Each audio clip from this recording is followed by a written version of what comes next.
ক্রামব্রিজ বিশ্ববিদ্যালয়ের এক শিক্ষক একটা গোল সার্কেলের মধ্যে 10 জন শিক্ষার্থীকে 10টা বেলুন দিলেন এবং বললেন যে 10 সেকেন্ড পর যারা বেলুনটা ধরে রাখতে পারবে তাকে পুরস্কার করা হবে। তো 10 সেকেন্ড পর দেখা গেল যে কারো হাতে কোনো বেলুন নাই।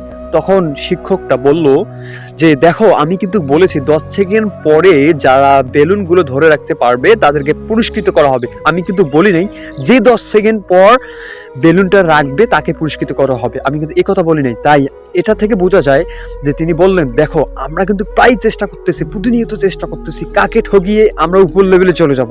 তো আমাদের এই মন মানসিকতাটা অবশ্যই পরিবর্তন করা দরকার। যদি তোমরা 10 সেকেন্ড সময় পর্যন্ত নিজ নিজ অবস্থানে দাঁড়িয়ে বেলুনটাকে ঠিক রাখতা, তাহলে কিন্তু সবাই পুরস্কৃত হইতো এবং সবাই সফল হইতা। তো এই বিষয়টা থেকে বোঝা যায় যে আমরা মানুষকে ঠকিয়ে সফলতার চেষ্টা না করিয়ে সবাই মিলে একসঙ্গে চেষ্টা করেও কিন্তু সফল হইতে পারি।